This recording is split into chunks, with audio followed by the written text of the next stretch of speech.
নমস্কার বন্ধুরা, আশা করি আপনারা সকলেই খুব ভালো আছেন, সুস্থ আছেন। আমার আজকের রেসিপি হলো চিকেন রেজালা। ছুটির দিনে বা রবিবারে রুটি, পরোটা বা রাইসের সঙ্গে জমে যাওয়ার মতন একটি খাবার চিকেন রেজালা। আমি কিভাবে তৈরি করলাম সেটাই আপনাদের সঙ্গে শেয়ার করব। আমি প্রথমেই নিয়ে নিয়েছি কিছুটা পরিমাণে চিকেন। আপনারা আপনাদের পরিমাণ অনুযায়ী চিকেনটা নিয়ে নেবেন আর মশলাগুলো সেইভাবে বাড়িয়ে কমিয়ে নেবেন।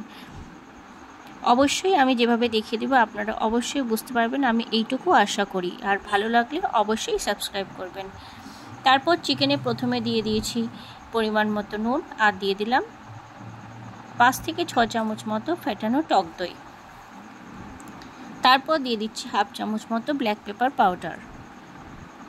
চিকেন রেজালা যেহেতু একদমই ঝাল হয় না, সেই জন্য শুধু ব্ল্যাক পেপার পাউডার দিয়েই এটা রান্না করতে হয়। তারপর দিয়ে দিলাম 2 চামচ মতো সাদা তেল, দিয়ে ভালোভাবে ম্যারিনেট করে নেব। সামান্য একটু স্বাদটা পরিবর্তনের জন্য দিয়ে দিলাম একটুখানি শাহি গরম মশলা গুঁড়ো, দিয়ে ভালোভাবে সব কিছু মাখিয়ে 8 ঘন্টার জন্য রেস্টে রেখে দেবো।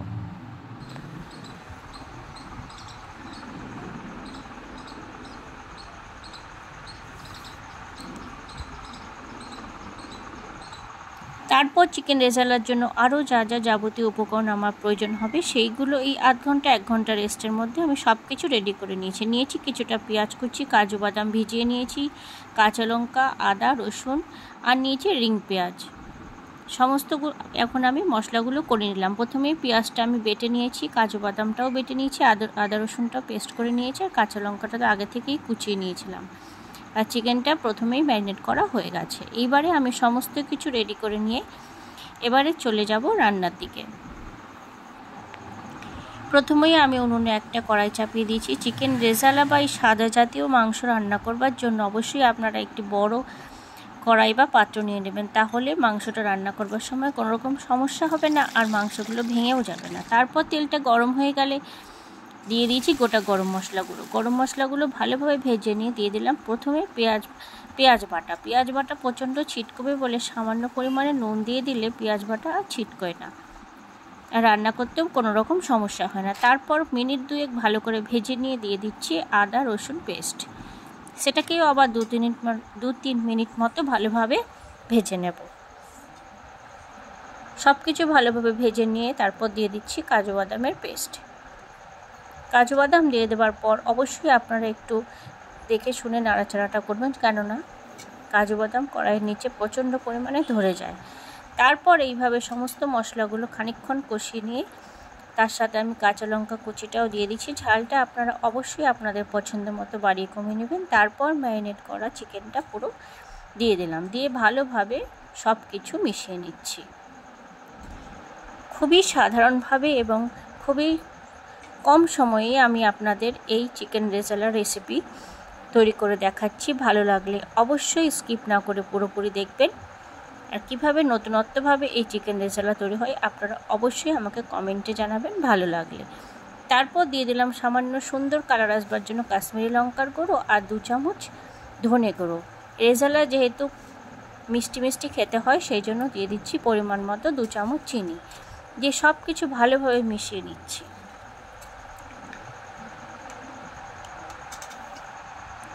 সব কিছু ভালোভাবে মিশিয়ে আমি 5 মিনিট মতো একটু ঢাকা দিয়ে রাখবো, যাতে ম্যারিনেটের সময় যেহেতু আধা চিকেনটা প্রায় সেদ্ধ হয়েই গেছে, কিন্তু তবুও ঢাকা দিয়ে দিয়েছি যাতে চিকেন থেকে আরও খানিকটা জল বের হয়। দেখুন এখন আপনারা দেখে বুঝতেই পারছেন চিকেনটা ঢাকা দেওয়ার পর কতটা জল বেরিয়েছে।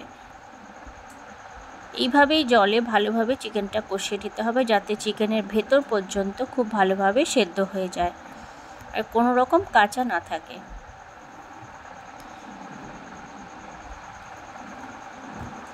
এইভাবে জলটা শুকনো হওয়া পর্যন্ত কষিয়ে নিয়ে দিয়ে দিচ্ছি আমি আরও একটুখানি ব্ল্যাক পেপার পাউডার। আমি প্রথমে হাফ চামচ ব্ল্যাক পেপার পাউডার দিয়েছিলাম, এখন আরও হাফ চামচ ব্ল্যাক পেপার পাউডার দিয়ে ভালো করে মিশিয়ে নিয়ে দিয়ে দিচ্ছি সামান্য পরিমাণে জায়ফলের গুঁড়ো। আমি একটা গ্রেটারের সাহায্যেই জায়ফলটা গুঁড়ো করে সামান্য দিয়ে দিলাম। জায়ফল দেওয়ার ফলে ফ্লেভারটা আরও বেশি সুন্দর আসবে। তারপর দিয়ে দিচ্ছি কিছুটা শাহি গরম মশলা গুঁড়ো, ছোটো চামচের 1 চামচ দিয়ে দিলাম শাহি গরম মশলা গুঁড়ো। এইভাবে ফুটিয়ে নিয়ে খানিকক্ষণ নেড়েচেড়ে মিশিয়ে নিয়ে যতটা প্রয়োজন আমার গ্রেভি আমি ততটা পর্যন্ত রেখে গ্যাসটা বন্ধ করে দেবো। তারপর আমি একটা ফোড়ন তৈরি করব।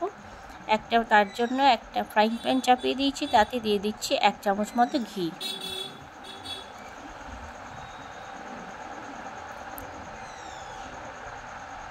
আর দিয়ে দিচ্ছি সামান্য পরিমাণে সাদা তেল। তেল আর ঘিটা ভালোভাবে গরম হয়ে গেলে দিয়ে দিলাম ফোড়নে 2 শুকনো লঙ্কা। শুকনো লঙ্কা থেকে সুন্দর গন্ধ বেরোলে তারপর সেই কেটে রাখা রিং পেঁয়াজগুলো আমি পুরোটাই দিয়ে দিলাম। তারপর তাতে সামান্য নুন দিয়ে পেঁয়াজটাকে হালকা লালচে করে ভেজে নেব। আপনারা অবশ্যই এইভাবে চিকেন রেজালা তৈরি করলে অবশ্যই এই ফোড়নটা চিকেনের মধ্যে অবশ্যই দেওয়ার চেষ্টা করবেন, তাহলে রেজালার স্বাদটা আরও বেশি ভালো হবে এবং আপনারা কমেন্টে জানাবেন কেমন লাগলো। ফোড়নটা তৈরি করে নিয়ে আমি আবার চিকেনের কড়াইটা ওভেনটা জ্বালিয়ে দিয়েছি, আর তাতে সেই ফোড়নটা পুরোটা দিয়ে দিলাম। দিয়ে ভালোভাবে মিশিয়ে আরও 2-4 মিনিট মতো ফুটিয়ে নিলেই তৈরি হয়ে যাবে আমার আজকের recipe chicken rezala. Chicken rezala রুটি, পরোটা, সাদা ভাত, লুচি, রাইস সমস্ত কিছুর সাথেই সার্ভ করা যায়। আপনারা অবশ্যই এই রেসিপি তৈরি করবেন। খুব কম উপকরণে আর খুব কম তেল মশলায় এই রেসিপি তৈরি হয়ে যায় এবং খুবই দুর্দান্ত স্বাদের হয়। এইভাবে আরও 2-4 মিনিট ফুটিয়ে নিয়ে আমি একটা পাত্রে নামিয়ে নেব। আপনারা কালারটা দেখে বুঝতেই পারছেন, আপনার তেলের পরিমাণটাও দেখে নিচ্ছেন। আমি খুব বেশি পরিমাণে তেল দিইনি, কিন্তু দোকানে বা রেস্টুরেন্টে প্রচণ্ড পরিমাণে তেলই এতে ব্যবহার করা হয়ে থাকে। তৈরি হয়ে গেল আমার আজকের রেসিপি। ধন্যবাদ।